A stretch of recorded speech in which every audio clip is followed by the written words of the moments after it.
Welcome back to the Runs Club podcast.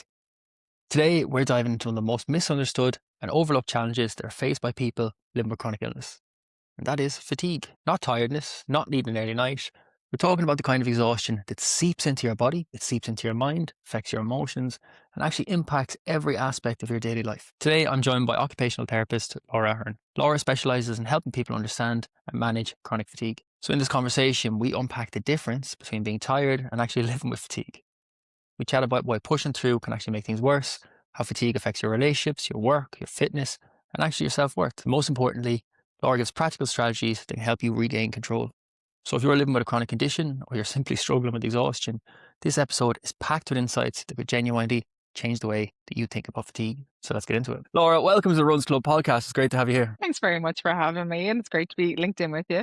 Absolutely. We have a lot to talk about today because chronic We fatigue do. is huge, and so Mhm. many people are suffering with it. And even we had our conversation, it's not common knowledge that it is an effect Yeah. of IBD, which is something as someone who lives with it, you're thinking, surely everyone knows. But of course, Mhm. when it comes down to lived experience of everything, it differs so much. So there's a lot of people who's going to be listening today that will be dying to hear the information you have in your Mhm. head to bring into their own life. So just for anyone who's listening, what would be the actual clinical definition of what chronic fatigue is? Yeah, the clinical definition of chronic fatigue is a cognitive, a physical, or an emotional exhaustion that is long-standing, that doesn't go with rest or sleep, and that impacts your function, which is the bit that gets missed out on a huge amount. So it impacts your ability to do all your daily things that you need to. And with chronic fatigue, we see a lot of that with how people are able to work, how people are able to socialize, and how people are able to engage in self-care. So it's totally different to tiredness in that it is something that is going on for a long period of time. It's got the three elements of that physical, cognitive, and emotional, which a lot of people think is just physical. It's that physical feeling of tiredness, it's that physical feeling of exhaustion. It's nothing to do with the fact that you put the milk in the oven and you've put the cream, the chickenpox cream on the wrong child. Those are all elements of fatigue as well. One of the difficulties is that a lot of people relate to it and say, "Oh, I know how you're feeling. I've been really tired myself before. I haven't had sleep. Oh, I've been flat out doing the night shifts. Like I'm exhausted myself as well." Totally get you. You just need to go and have a little rest. So there's a huge amount in terms of what that fatigue goes along with. So fatigue is a symptom and a condition at the same time. So you can get your fatigue with pretty much all chronic illnesses. So you can have fatigue post-stroke, you can have fatigue with MS and Parkinson's. You can then have your other groups of fatigue that goes along with your breathlessness with conditions like COPD. You can have your post-cancer fatigue. You can have fatigue that goes along with chronic pain and fibromyalgia. It literally is there in like majority of your chronic conditions. And one that I wasn't aware of was from the IBD perspective. I've worked in an acute hospital for many, many years, longer than I should probably mention. But in all the clinical areas I've been in, it's cropped up everywhere without there being a specific role or a specific fatigue service. I've dealt with fatigue in pretty much every area within the hospital, whether it's been like a really quick little check in with somebody before they get discharged, or whether it's hoping that I can refer them to somebody out in the community. But it is there all the way along, and it's not really that recognized because people are focusing on the medical aspects. Well, if we optimize you medically, you'll start to feel better and you'll start to go back to normal everyday life. And then that kind of responsibility comes on the patient then of, okay, well, I mustn't be sticking to the treatment protocol properly because I'm still feeling tired. I'm still feeling exhausted. And you go back in and you say, I'm still feeling really tired because nobody uses the word fatigue. We don't know the medical terms. You're not medical people. I'm feeling still so tired. Oh, well, let's, tweak your meds a little bit. Or there's kind of the pat on the head of, well, you might just be a little bit burnt out. You have a lot going on. Take it easy, rest yourself. You have a lot going on. Without the understanding that actually, when it comes to fatigue, you've got a body that's working harder than it should to do the normal everyday functions. That energy that you expend in what you might say in doing nothing, but sure, I did nothing and I'm exhausted. It's like a really crap old phone that has a million apps going on in the background. You haven't touched your phone in 2 hours, but then you go and pick it up and the battery has drained because there's lots of things going on in the background that's draining the battery more than it should do. And we do that by updating our phone, but we can't update ourselves, which would be nice if we could. Absolutely. And that, I have to say, is probably the most apt, perfect description I have ever heard of when it comes to fatigue, because it's just like that. Yeah. There's so much going on, and there's just constant loops going, and they're all taking a little part of you. And when they all come Yeah. together, obviously that's the fire, that's the bonfire, that's the big problem that happens. The few things you just touched on there, it's also a symptom and also a condition, and that also really sums it up, because it is a byproduct of what Yeah. you're experiencing, but it's a condition all on its own. When people come to you, I suppose, what initially, I know we slightly touched on it there, but what are the main misconceptions that people would have about fatigue? That it is tiredness. So there's a couple, and they're kind of all channels. So there's that misconception of it's a tiredness and I just need to rest, where it's something that I need to cope with and manage on my own, because tiredness is something that we just suck up and cope with on our own. And it's when you're looking at the misconceptions that you have yourself when you have fatigue is, well, I'm not really doing what I've been told. I need to be doing more. I need to be more proactive. I'm feeling a bit lazy. I'm feeling a bit worthless. Or we mightn't be feeling that way because we're so exhausted, we actually just can't even think. And we've got other people saying, well, why wouldn't you get out and move a little bit more? You need to be more proactive. And fatigue can cause all sorts of difficulties with relationships, with, friendships with partners, because the misconception with our partners and our friends and our family is maybe that you're not trying hard enough, that you're not, well, have you given it a go? The doctor said you need to get out and you need to get walking a bit more. Yes, that's one part of fatigue, that we do need to actually get moving. We can't rest all the time because it's not tiredness. But then there's that, well, I'm not managing as well as I should. And that sense that I should take this all on, without support. And I think that's what stops people from actually reaching out and looking for support, because there's that feeling of like a personal failure.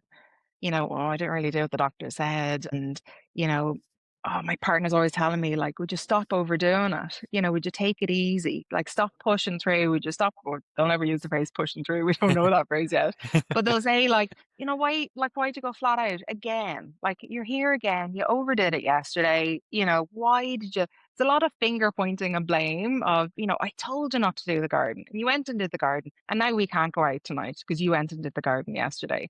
So when we don't have the understanding ourselves to be able to explain to somebody and label it fatigue and not just tiredness and not just burnt out, it takes people around us even longer to understand what it actually is and how it affects us and what is kind of helpful ways of supporting us. And the other then as well is that you're to blame for a lot of what you've done. I've done all the things that I think would help my fatigue. So I've rested. I've cancelled going out for pints with the lads. I've for having walked in days, like, why am I not better? And when we don't have the resources to know, well, what else actually is needed and what else helps, we kind of then draw a line under it and go, well, sure, there's no point. I've gone to the doctor. The doctor said, take it easy. I've chatted to my friends and they said, like, have you had a little rest? And then we kind of suck it up for a long time. So when I tend to see it is because it was maybe labeled by somebody else as that's fatigue. You should go get help for fatigue. Or somebody who has been trying to get their way through it for years and years and years, and it gets to a breakdown point where they're now at the stage where there's loads of things they no longer do. They're at risk or have lost their job because of fatigue, but they're coming to me in crisis rather than coming to me as a preventative because the acknowledgement hasn't been there from the very start. It should really be preventative. If you think of like diabetes has your toolbox of things that helps you. You've got your medications, you've got your physio, you've got your lifestyle, you've got your diet, you've got your insulin if you need it. But we don't look at fatigue in the same way. And if we did, it would be amazing. If somebody was able to say, that's fatigue. I need you to link in with an OT. I need you to go link in with a physio. We have a psychologist here as well. If we have that kind of MDT approach and understanding of fatigue early on, it could help prevent a huge amount of things that happen further on down the line. Completely. And I just said there, empathy and understanding. A lot of people can have empathy, but no Yeah. understanding. And then that doesn't come across as empathy to you because you're thinking, they don't have a Yeah. clue what I'm going through. I know when I would describe fatigue myself, it would be like it's in your bones, it's in your soul, rather than actually a tiredness. And Yeah. when you speak there about, going out doing the garden and stuff, when you suffer with chronic fatigue and then you get energy, you get giddy because you kind of know, I can't save this. I can't bottle it. So I'm going to use as much of it as I can, because you're thinking, oh, if I just don't do as much today, I'll have more energy tomorrow. Doesn't work like that. So then, as you said, when someone comes and talks to you about it, and nearly in a sense, they're not blaming you, they're No. just approaching it from their own understanding of what tiredness is. You have to understand the discrepancy between both. So it's a fantastic explanation to give. You mentioned there as well about self-worth and fatigue. When people come Mm. to you, is there a lot that comes up where they're tying their ability to their self-worth, and fatigue is having quite an impact on that? Yeah, huge. So people come to me with a load. So fatigue will be one aspect, and then more often than not, there's a bunch of other conditions that are going on in the background. In OT, we're holistic, so we look at everything that is meaningful and purposeful to you. So when you have those things stripped away, so you've had a reduction in your roles. So, and I'm not talking roles of I am ex-employee and that's my role, I'm a parent and that's my role. We all have these really nuanced little roles that we fulfill in our lives, things that make us feel like us. So it makes us feel like, okay, I'm living authentically to myself. I have that sense of who I am as a person can be completely gone. If you've gotten to the stage where that list of things that you used to do, you no longer do, or you now do differently, that self worth can be quite low. And that sense of that self efficacy of, so what am I actually able to do? What do I have confidence in doing? And a lot of the time is people say to me, like, well, nothing. There's so many things that I can't do with my family, so many things I can't do with my community, so many things I can't do for my friends. Or they're actually still doing all those things, but not doing anything for themselves. So they're getting to the end of a day's work or the end of the week or the end of a 3 hour conversation for their friend and coming away completely depleted, but for the benefit of their friend and not for themselves. So turning that onto yourself, looking at what your values are, what your priorities are is huge as well. So when we have that fatigue going on, a lot of the time we can prioritize just the fatigue and not look at, well, what else do I need here for me to have a quality of life? You know, what am I missing? What do I really want to focus on? And with fatigue, we have so many opinions coming at us. We have so many, you should be doing this, you should be doing that. Instagram is a horrible thing and a great thing at times. And I think I said to you the last time, since I've been on it from a work perspective, God, it must be so challenging to have all those different views and opinions and cures and all these things coming at you. And you get lost in your ability to know, okay, let's just focus back in on me and what it is that I want to do.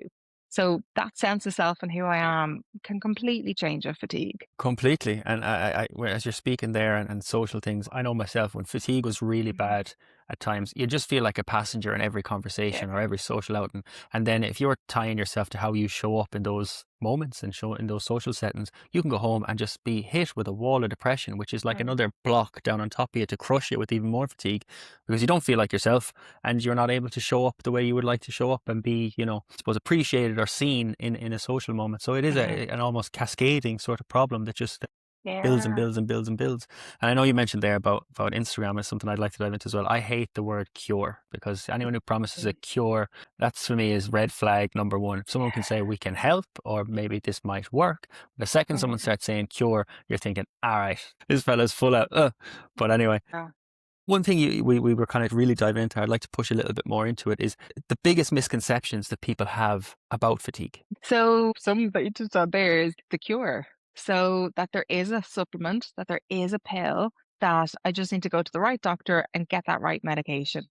And that will cure my fatigue and I'll be without it. There are lots of things they say that can support it, but we haven't found a big cure, that's there. And for fear of putting words in people's mouths, but I know and I feel it myself, is like that lack of productivity, that you're not worth anything. You've nothing to kind of commit to society. You're a drain on social services. You're a drain on the healthcare service because you keep going and attending loads of different people. You're not working and so you're on social welfare, you're a drain on our taxes. There's a lot of these unspoken misconceptions that will come out in kind of a lack of acceptance or a lack of kind of wanting to help and support somebody. There's also that misconception when we think of how we cope and manage with fatigue, that we can push through it and that, do you know what, if I just knuckle down and if I just work really, really hard to like break through this fatigue, I can manage. But what ends up happening, and it's a really normal response. So when I suppose I'll go through two different things. So when we first look at how we try and self-manage with fatigue without supports to self-manage, that conception of, okay, if I just push through, I'll get through it, which is what we do in an acute scenario. So when we've got something that's really short term that isn't a long term issue, we'll have that good day in inverted commas, where we feel that we've got that little window, we've got a little pep in our step, we've got, okay, now's my opportunity to do something. We'll go and do as much as we can while we've got that window of opportunity, but we'll crash and burn and pay for it after. So we'll have that period of, it could be like a half a morning, it could be a day, it could be a week where we have that window. And we'll try and do as much as we can. We'll crash and burn and go into a flare up where we're, confined to the bed, to the couch for a week, for a day, for a month, for a couple of months. Our brains, while they're really, really clever, are really stupid at times because they'll go, that was brilliant. Look at everything we got done there. Well done, you. Because look what happened. Yeah, I couldn't do anything for weeks. So bravo. I did really well doing as much as I could there. But what it doesn't acknowledge is that one time of productivity equaled 7 days worth of no productivity. And each time we try and come back, there's more and more that will trigger that flare up quicker and easier. Our ability to have that physical endurance, the cognitive endurance depletes over time when we keep overdoing it. And we just keep thinking, well, if I just rest, I'll be able to get back. Over time, then we've got that list of all the things that I enjoy doing, I need to do, I have to do, I want to do, and we avoid it. We say, last time I did it, now I had a flare up. So I'm not going to go out for pints with the lads anymore because I had a flare up the last time. So that's one thing moved off the list. I went and did the weekly shop, had a flare up after, can't do that again. That's another one off the list. Tried to go running, ended up with shin splints and A&E. Running's not for me. Personal story. I did that. So there's all these things, but our brain will go, of course, the morning's your best time to do something. So let's do everything in the morning. You crash and burn in the evening, and your brain goes, well done. See, I knew this would happen, but we made it happen. So there's also then that kind of acute mindset of that fear avoidance. So the other cycle people can get into is that fear avoidance of staying away from doing things for fear that it will cause a flare up of our fatigue. So not wanting to do something, and then it has the same effect over time. It depletes our ability to be energized. It depletes our endurance and our abilities to do things. So, but those are two normal patterns that people fall into because we're not used to knowing what a chronic condition is and what chronic fatigue is compared to tiredness.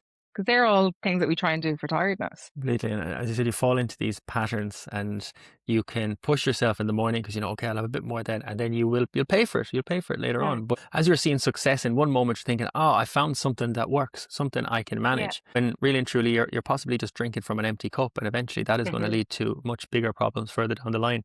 Because I always feel the work you do in one day, now, you might feel it in the day, but you're really, really pushing further problems down the line. And I know that from my own experiences that by pushing myself too hard on a Monday, by Friday, or possibly in 2 weeks' time, I crash and I'm thinking, I was eating really well, doing all the right things. What the hell? And then you start victim blaming yourself, thinking, what did I do wrong in this situation?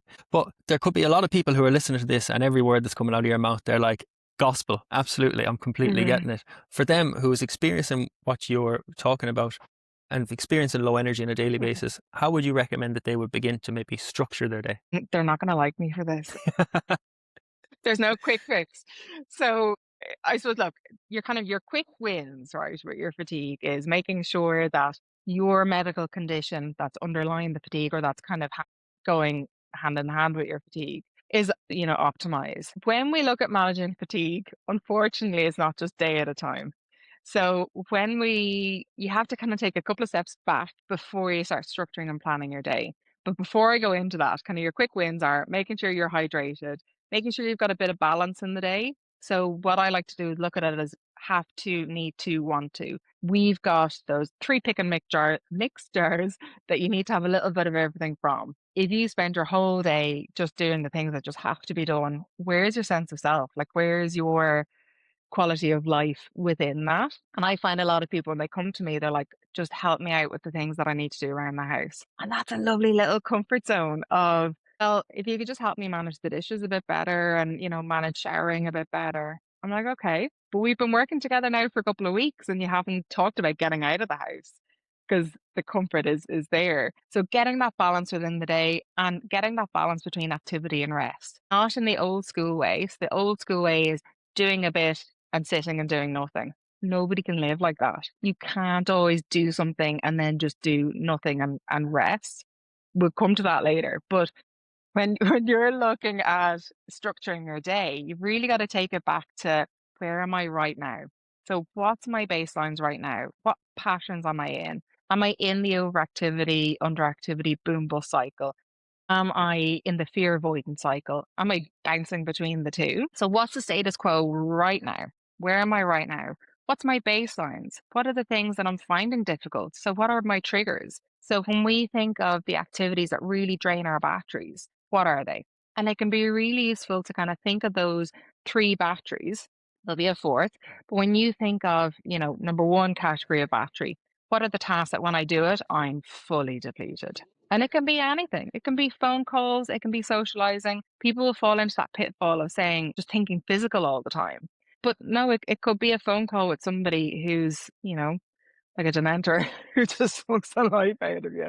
Put them in that battery category. You've then got your battery category in the middle, which are the things that kind of medium drain. When I do it, I can kind of manage after it. And then there's things that only drain you a little bit. But when we're getting into chronic fatigue, you're going to find that everything's in that first battery. Everything's just fully draining you. So we've got to figure out what the triggers are. Then once we know what they are and maybe what things can fill our cup a little bit, we then look at planning our week, structuring our days according to you personally. I have no chart as to how a person in their 30s should be spending their day. It is fully personalized to what you're able to manage. And I think that's some of the pitfalls in terms of how to cope and manage. There's this general advice out there, this general information. We should have balance. We should have times of rest. But it's all very individual compared to what you need to cope and manage with. We then look at, so when we talk about pacing is one of the biggest tools and the biggest misconceptions when it comes to fatigue management. Pacing has so many elements to it. So when we look at how somebody paces their day, it's also pacing their week and pacing the tasks that they're doing. So pacing is that ability to chunk tasks down into levels and into amounts that you can manage. So that's why we need to know our baselines. That's when we need to know our triggers. So then we know what ones to apply pacing to. When you know what your big hitters are, if you have control over your week and you can plan your week, okay, well, I'm not going to do the shopping and a run and a night out in the one day because those are all things that drain your battery. So you want to think of those kind of hard hitters that really fully drain your battery and see how can I plan and schedule them across the week. So you're not having the two. Or you're not having the two together at the same time, one in the morning, one in the afternoon. You're also trying to get your priorities together of, well, what's important to get done this week. Not just the to-do task, but actually for me, what would be beneficial to me from a quality of life perspective to get done. So you're always trying to swap and change. You're building in kind of backup. So I planned on doing that on Tuesday. It didn't work. My fatigue wasn't letting me do that today, but what was my backup? Socializing is a big thing. So, well, I can't make the night out. And we rarely make a backup plan for it. So, well, if I can't go out, is there anyone in that group that I would really love to connect with? Like, where am I on that sliding scale of social? If I find meeting up and spending an hour with somebody really draining, could I just come back to WhatsApps and build myself up that way? So it's looking at creating a week and a day that works for you. Because if we just look at just a day that works for you, we lose out on that flexibility of being able to manage it and becomes really, really structured and becomes quite difficult for somebody to manage. But it is bringing it back to making sure that they're kind of spaced out over the week. And if you think of, like, are you into food? Yeah, I am, but I'm a terrible cook. So, Okay. What would be your favorite thing to eat? favorite thing to eat, always like a roast dinner, carvery dinner. That was always my go-to. Drinking gravy out of the pot if I could. That's my inner fat man. Gravy fiend. But anyway. It's exactly like my brother. So if you think of that lovely roast, somebody has given it to you on a Sunday and you love it and they've given you like 7 days worth of it. How to make that last for the week, you've got to have a little bit on Monday, a little bit on Tuesday, a little bit on Wednesday, and do it that way. It's the same for our fatigue and for our energy levels. We have to look at our energy as a resource of how do we make the most of it across the week and the most of it across the day. We also need to factor in and try and find those things that refuel the battery a little bit. So there's a lot of focus can be on the things that are difficult to do, the things that drain your battery. We've got lots of different tricks from an occupational therapy perspective of how to make those tasks easier for you and easier on flare up days, non flare up days, and things like that. Adjustments and adaptations you can make. But you've also then got to figure out, well, what is restful to me? And that's something that is so alien to people. When I talk to them about rest, they say, well, I sit and I watch Netflix. I'm like, okay, well, that's one element of rest. How do you feel after you've done that? Has it recharged you? Has it mentally recharged you? Has it physically recharged you? A lot are saying, well, maybe emotionally recharged me because I got to escape somewhere for a little while and it emotionally recharged me, particularly cognitively or physically. And you're missing out on all the other types of rest that we have. So we have like spiritual rest, we have creative rest, we've got your physical, we've got your cognitive, but we've got all these other types of rest as well that people sometimes need to just spend a little bit of time figuring out which, fuels me the most. For me, it's the creative stuff and it's the spiritual stuff of being outdoors, getting out into the woods. If I could, I would prescribe, forest bathing to everybody. And there's a reason why they do it in like Japan and China and stuff. But those are the bits that will refill and refuel your soul, really. When you're struggling with fatigue and you're just trying to get through that to-day list or that to-do list, you need something to fill that cup as well. And people find that really hard to identify what can fill the cup a little bit. 100%. Laura, I have to say that last passage, I will be listening back to it straight away after this. There was so much absolute gold in everything that you said there. And I was here jotting down so many things. I'm like, so many points to come back to. So I'm just going to, from the list, we'll start from the start. Just when it Yeah. comes to hydration, first of all, hydration is a Yeah. tough one. And especially if you have an ostomy or a stoma, you can be much more prone to becoming dehydrated. Okay. Thinking just drink water, drink water, drink water. That can also flush you out. And this is just something that I'm kind of gathering that you're not actually getting properly hydrated. From your Yeah. experience, is there any good measurement that you would use for someone who's suffering chronic fatigue and they're thinking, okay, I'm going to start with my hydration levels? What would they start? How would they measure particularly to keep that off? Again, like anything else comes back to, well, what are you doing at the minute? So if you get a lot, I have to pick my words really carefully. You'll get a lot of guidance on you should be drinking 2 liters of water. You should be on 3 liters of water if you're on any medications that will help flush things out.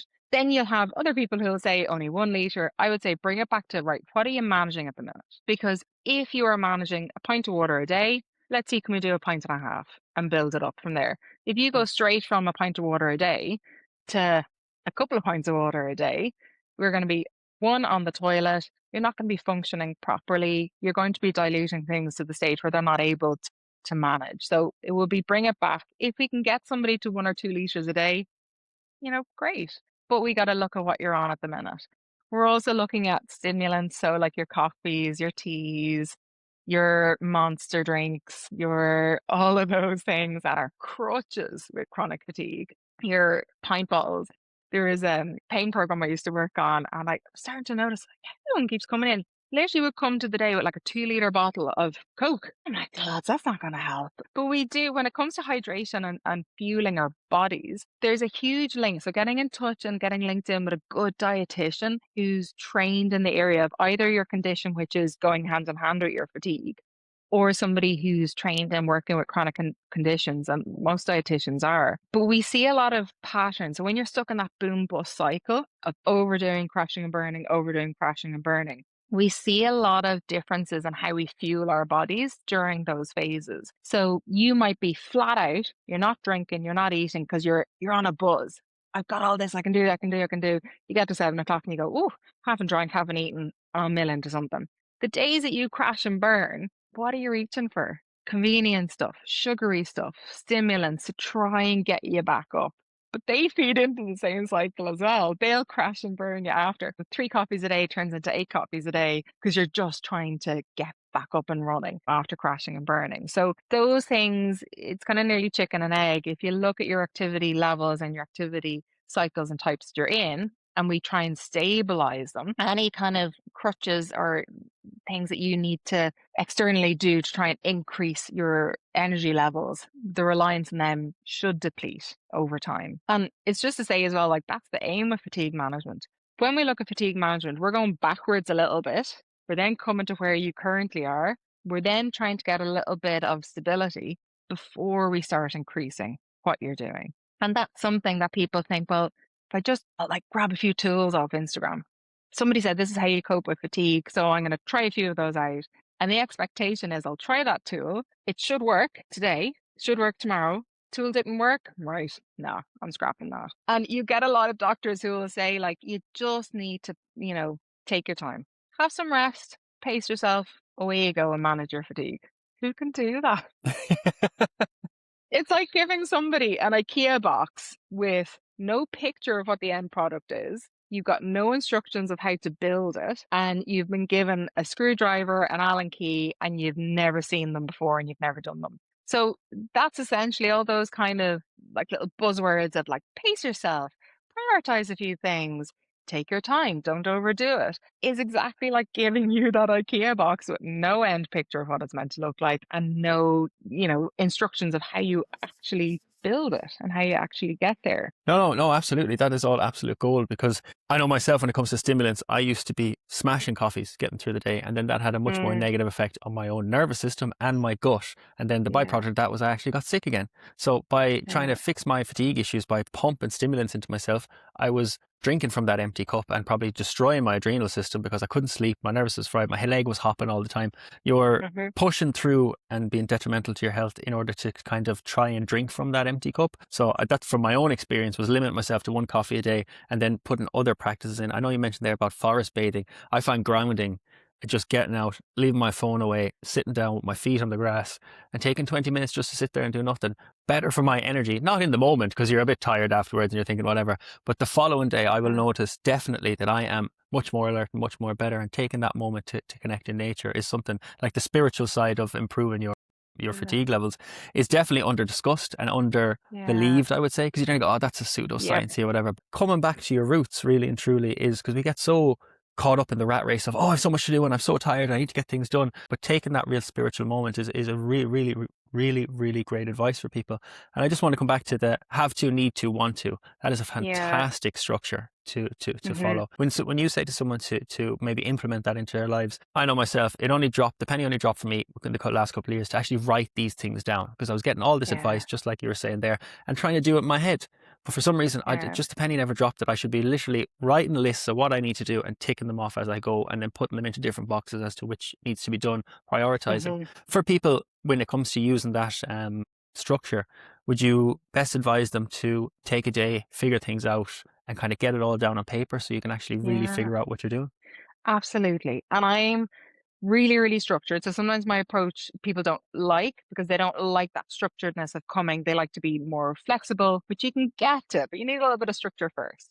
Gotta know And the just to rules before you say, break the rules. Yeah. exactly. So you've got to, if you think you're now learning what your abilities are, what your new ways of doing things are, behavioral changes can take months. Like a behavioral change of just one strategy can take like 2 to 3 months to actually put in place.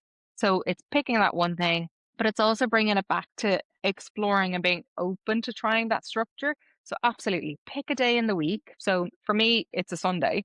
I sit down on a Sunday and I go, right, what are the things that I have to do this week for my public job, for the private work, for life, for the kids, for myself? When am I getting in my drawing? When am I getting in my Pilates? When am I getting in my piano? You've got to sit down and prioritize those and say, right, well, where am I fitting them in? But so literally mapping it out, getting like a blank diary, whether it's a whiteboard in your kitchen or your bedroom, and writing it down. If it's a notepad, writing it down and saying, right, because it gives you an ability. If you have a flare up day that was unexpected, because that, face it, they don't give you a heads up and say, tomorrow you'll be out of action. So you can come back to that list and say, right, something's got to give now this week. So I'm now in a flare up. My fatigue has gone up. What needs to just wait until next week? What needs to wait until the week after? So it's like a little game of chess, so swapping and changing around.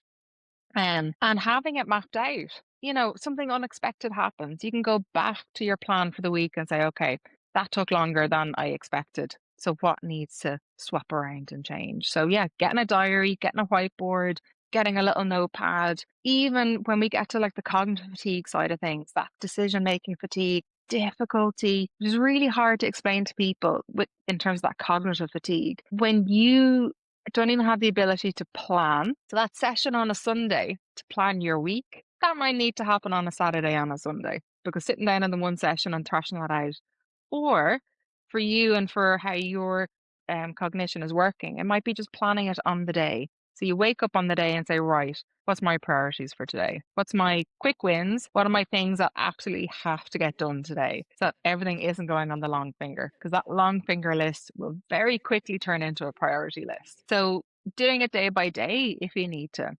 That kind of decision making, that problem solving can all be really, really hard. So you need to give yourself time and structures to help you with that if you've got cognitive fatigue going on as well. Yeah, absolutely. And like you mentioned there about the backup plan when it comes to social things, having a backup plan to the backup plan Yeah. is fantastic advice, because I know myself, I never had a backup plan with these things. I was like, oh, if I can't do what I'm supposed to do, I'm just going to sit at home. And Yeah. that's even more detrimental to your health, because you definitely feel like you're missing out and the FOMO kicks in and you think, oh, Oh, why it's me? huge. Completely. Yeah. So I never really thought about that idea of a backup plan, but having a words on it, Good. I've kind of implemented that in my own life now, because my friends, we'd all kind of socialize. We'd go drinking or we go for pints, and I know my body Yeah. can't. That is detrimental to me long term. In the moment, best crack ever.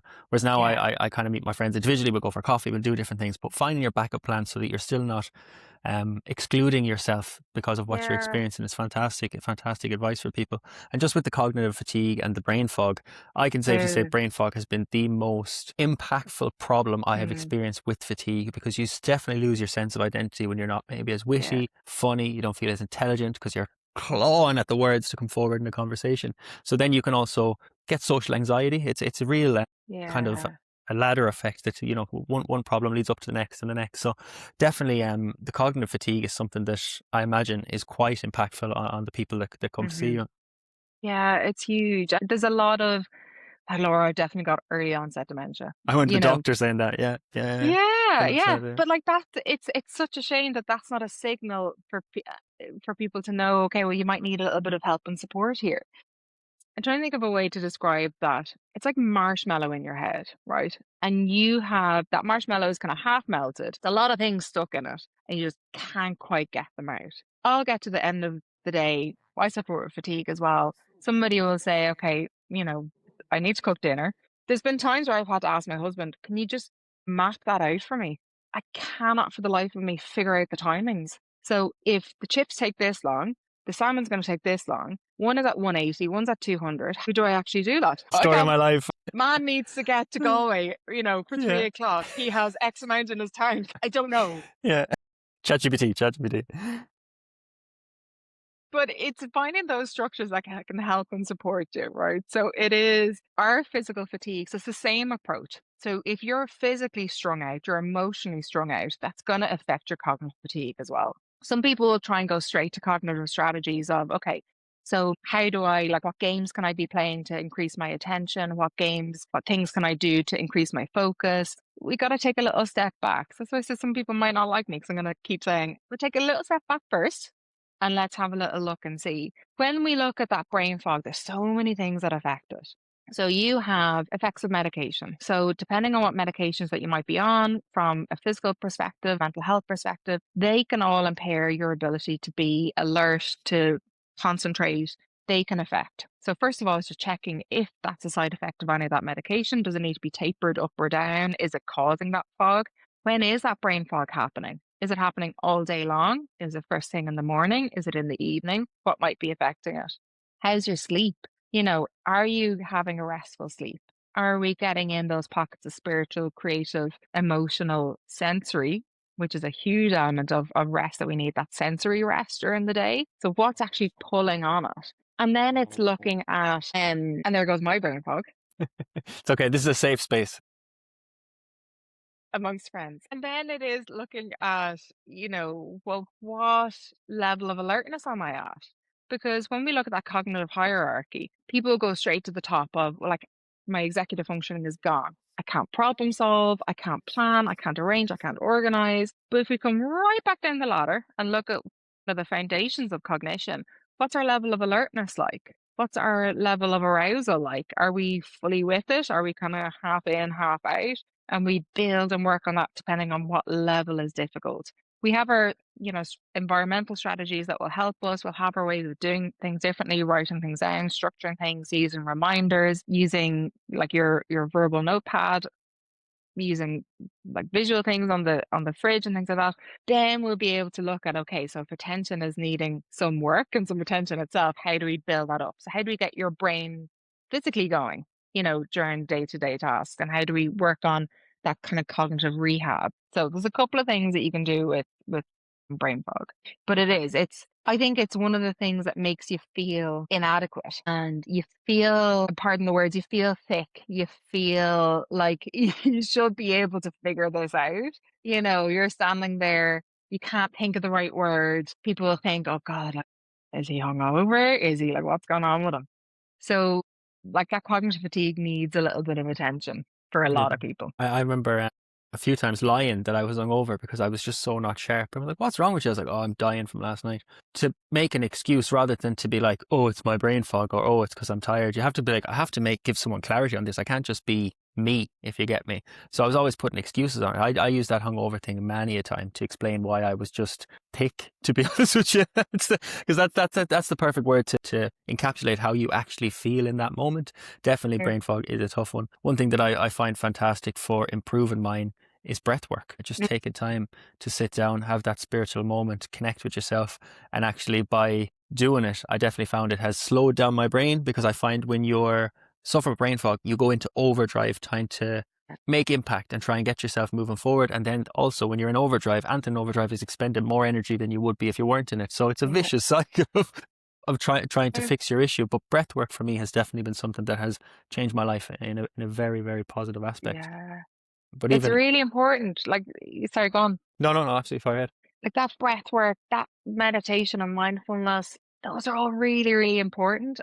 They get given a bad rap, or when you've got lots of people in the wellness space who are using it, you'll get a lot of people who are like, well, I'm not into that wellness space, so I'm Yeah, not doing your mindfulness and all of that. they give you the ick, like yeah. Yeah, exactly. Oh, here he goes again with his breath. But it's looking at, well, what do they actually bring? So it's getting you to stop. It's getting you to have a sensory rest. So a lot of brain fog, when we look at what's kind of overloading us, right? You've got a generator that there's so many things been plugged into it, or an extension lead, and you've got a million things plugged into it, and it's gonna go on fire. It's gonna, you know, burst, something's gonna stop working. When we look at sensations and when we can feel overwhelmed and what it can do to our cognition, you're looking at things like, is there constant noise? Do I need a break from the noise? What actually helps you sensory wise? So for some people, they need an alternative noise. So getting out, getting into the forest, getting out into the garden, hearing the birds, hearing the noise of the sea, those things can be really helpful. And I think it's understanding that when it comes to meditation and mindfulness, you pick and choose what ones you like. So for some people, getting into that breath work, depending on trauma history, depending on their physical relationship with their body or emotional relationship, that progressive muscle relaxation can be quite triggering. And coming back into their body is really not helpful. They'll Yeah. need something like your guided meditation. You're focusing on something external, you're listening to a script, or getting lost in like musical flow or artistic flow will help them more. It's all, again, bringing it back to what works for you. There's no prescriptive, it has to be breath work, and it has to be breath work done in this way. Mhm. It has to be meditation, and it has to be sitting on the floor once a day, listening to this one voice. You pick and choose what actually works and helps for you and feels Completely. comfortable, because you're not going to do it out, like either way. 110%. And I just want to make a note on the breath work as well, meditation. I won't say gave myself, but I had a panic attack when I first started diving into breath work and meditation, because I was Mm, sitting there I can't remember, it was silence, I was listening to something, but I was so physically uncomfortable. My leg was hopping and everything that I genuinely, mm, even thinking about it now, I can feel my throat kind of mm. closing over a little bit. Perseverance and gently easing yourself into these things. Wow, I can't believe how much that affected me, even just thinking about it. I can feel my throat right there. Yeah, But it's anyway, funny, isn't it? funny how the body remembers, the body keeps the score. But It does. No, it yeah, absolutely does. yeah. It's just something for people who possibly haven't done it before previously, is that no matter Mm, when you start anything, it's pretty tough, and you sitting with yourself and sitting with your own thoughts is very hard. But the only mm, way out is kind of through what you kind of have to dive into in that moment. And I can speak from my mhm, own personal experience that it was very hard at the start, but now I do it every day. It's completely changed my mhm, life, is taking that time for myself. Just one thing I'd love to dive into with you is the role of blood work, first of all, when someone's suffering with mm. chronic fatigue, supplements, and possibly diet. Kind of this whole, I suppose, everything that comes together that could possibly be needed to be checked out to see is it possibly affecting energy levels. Yeah. So asking your GP if you've got a GP who's open to it. So sometimes there are people that'll say, can you just go get your GP to do X, Y, and Z checks? And the GP will say, why are you telling me to do that? You don't need that. We did a full blood count last year. What do you want that for? And there's others who are like, oh, absolutely. You never told me that you've been extremely tired and exhausted. Sometimes that conversation needs to happen first before they ask for those blood work to explain, okay, look, I've been attending you, but I never told you. I'm wiped. I'm floored. So getting that full blood count done is really important as a screener. Making sure that your B12 is okay, your ferritin and your iron is okay, getting all that screened, getting your CRP, so any inflammation markers, having all that screened as well. Sometimes there can be that biological cause or things that are worsening that fatigue that you want to just have checked. Your vitamin D levels. You're also getting them to just do a liver and kidney screen as well to make sure that there's no issues there in terms of kind of producing toxins and not being able to process properly. So having all of those blood tests done and checked can also be really helpful then in guiding you towards whether you need supplements or not. So sometimes people would jump straight into, well, I feel exhausted. I'm going to pop some iron and see what happens, see if that helps. It's really good to just get it checked first. And the other one is, your B12. So there's like your vitamin B complexes and things that can all be really beneficial. But again, it's seeing, am I deficient? Do I need those supplements? Because there's supplements galore. I was recently at Wellfest and it was just supplement central. And I was like, okay, so how's anyone meant to know what one they're meant to go for? So again, having that chat with your GP, getting those screened, talking to a dietitian about what might be useful for you or not, and what you will actually need could save you a ton of money at the end of it, but also save your system. And what I would say to people is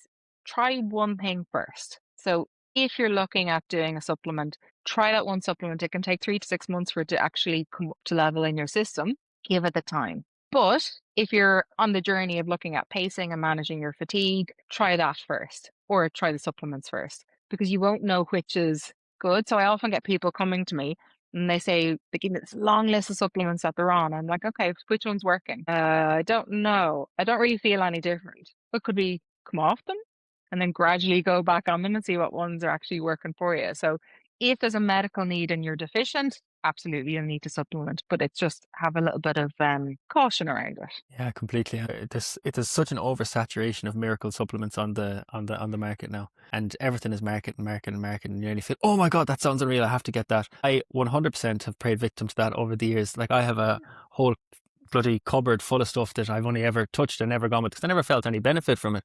And you sign up to bloody subscription. But anyway, that's my woe is me story. All the money I've wasted on supplements. Right now, I kind of have a bare bones sort of thing that I kind of stick to, rather than just it's like throwing darts at a dartboard and hoping something's going to stick. So getting the blood work done and getting the advice from someone who can really actually help you besides just falling prey to wonder marketing. And it can be the easier option. So when you're so strung out with fatigue, it's easier to go into a shop and pick up a supplement than it is to look at strategies that I might look at with people. So they'll come to me and go, oh, I think I'll just take a turmeric, Laura.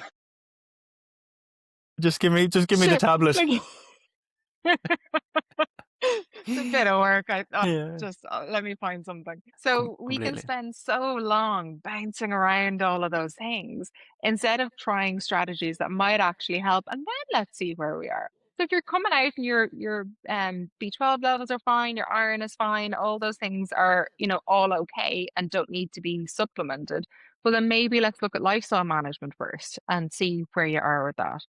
But, getting advice is a useful thing. Oh, completely. I know myself, I'm training for a marathon, and like when I would have trained before, I would have always just kind of gone on YouTube and found things out. I'm making so much more progression now by having someone who's actually guiding me through it. It has completely changed my ability and how I manage my energy and everything like that. So yeah, getting advice from the right people is the route to go. For someone who's listening to this and they're kind of thinking, am I tired or am I fatigued? They're in the kind of middle of the unknown. What would be some red flags that you would say would be real markers and to know that you're heading into fatigue levels? And I suppose when would be advice to seek help for people? Yeah.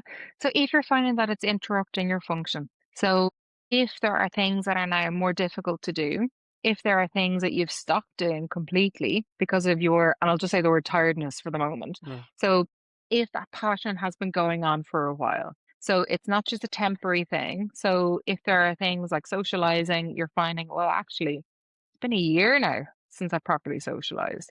So when we have that big impact of the tiredness on what we're able to do day to day, if it's stopping you achieving your goals, if you're feeling like you're overwhelmed, you're getting to the end of the week and loads of things aren't done, if you're finding that you're having that kind of instant reaction, I have a shower and I get up and brush my teeth and I'm floored. So there's all those little signals that are telling you that this is now in fatigue territory. We're not in tiredness zone here. So if you've anything like post-exertional malaise, which doesn't happen with everybody, but it's when you spend that little bit of energy and you have a huge knockout afterwards. But it is tuning into, and it's having that little pause and say, okay, well, hang on. How long have I been feeling this tiredness? What is it affected? What are my sick days like in work? Are my sick days going up? Have I not been in work for a couple of months because of my tiredness? We're looking at fatigue. Have I used to do kickboxing. Have I stopped it? Why did I stop it? Oh, because I was exhausted. So any functional interruption or any changes in our day to day over a prolonged period of time, I'm talking like kind of more than 3 or 4 weeks, we're looking at fatigue at that stage. It's great advice for people, I suppose, because you can kind of be putting something on the long finger in the back burner. You're thinking, it'll go away, Mm. it'll go away, it'll go away. But yeah, taking executive action and then knowing where to go. It's been absolutely fantastic and so full of information today. I really appreciate you coming on and sharing your knowledge. For someone who's probably in the depths of fatigue right now, what advice would you give them? I'd say just pause and explore rest just for the moment. When you're in the depths of it, it's really hard to reach out and look at different solutions and different ways of coping. But I would say if you're in the depths of it right now, you pause, you take the pressure off yourself, and you look at, well, what can help me in the short term? So looking at that rest. Do I need physical rest, emotional rest, creative rest, spiritual rest? What is it that I need right now that'll help you kind of bolster you just a little bit so that you've got that strength? Reaching out and talking to somebody, even if it's a friend or a family member, and just making that connection. Sometimes we hold that fatigue in ourselves because we think it's a thing that we should have sorted by now. Like it's me, I'm making all the wrong lifestyle choices and this is how I've ended up here. So, geez, I can't tell anybody about it because they'll know that I haven't been doing nothing about it. Talk to somebody and look for help and ask for referrals onto the appropriate people. Yeah, no, it's fantastic advice for people.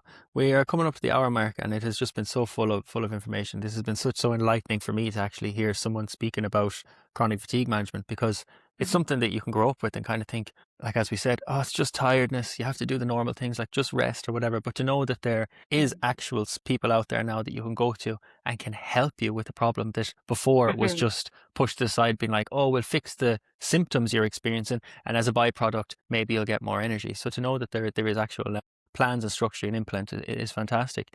Is there any particular thing you'd like to share today that we haven't touched on? I don't think so. I mean, I could talk. Yeah, I could listen for hours, no problem. That's brilliant. It's all gold. I don't think so. Like I think we covered a lot without kind of I'm just conscious as well of, cognitive fatigue of people listening, and trying to take everything in. Have a pen and paper, lads. Yeah, listen back. Yeah, listen back and have your pen and paper. But I suppose it is just getting away from that stigma of fatigue being a personal failure, fatigue being a weakness, or something that we're trying to mask a lot, because trying to mask your fatigue is exhausting. But no, I mean, there's tons more, but We'll that one we'll have a chat with the followers and see is there any other topics that we kind of haven't hit on. Maybe we'll do a part two, because this is definitely one of the lesser known side effects of dealing with chronic illness, and one Yeah. that's kind of brushed under the carpet. So it's great to put some light on it. So I really appreciate you sharing your information today. For anyone who'd like to maybe get in contact, or we talked about Instagram, who'd like to say maybe the content that you share, how can they reach out? So they can reach on Instagram, so Enhanced Life OT, and you can find me on there. And then my website is enhancedlifeot.com, or you can send me an email on enhancedlife.octherapy@gmail.com. But easiest way is probably to get me on Instagram. Fantastic. Well, I will make sure and put all the details in the description for anyone who wants to check it out. Laura, thank you so much for joining me today. It's Yeah, been no truly problem at fantastic. all. And look, thanks for everything that you're doing for raising awareness as well. You're invaluable. It's So great to be thank you able to very do it. much as well. I get to come on here on a Friday and have a conversation with you and learn. So I feel privileged to be able to sit here Yeah. and get all this information firsthand. Yeah, No, it's it's gas. I brilliant. was even having a conversation with my hairdresser last night, and I was like, I didn't know IBD had fatigue. Like that was even an element. How did you find out? Instagram. Yeah. Instagram is the best and the worst tool. Social media is just Yeah, a fantastic tool for learning, but also you have to critically think about everything that comes in front of you you before you do. start saying, "Oh, I better go get that supplement," or "I better do that." Yeah, But yeah, no, yeah, it's a necessary evil, but also a necessary good. So it's just yeah, weighing up the balance. But yeah, Laura, thank you so much exactly. for today. All right, thanks so much, Jonathan. That was episode 6 of the Runs Club podcast. We really, really appreciate everyone being here and supporting us. More exciting guests to come next week. Sorry, not next week. 2 weeks' time, we'll have Tom Plater who's going to come on and talk about running 250 miles in the Arizona desert. The Cocodona 250 miler. And what a story it is. What a man he is. We'll see you then.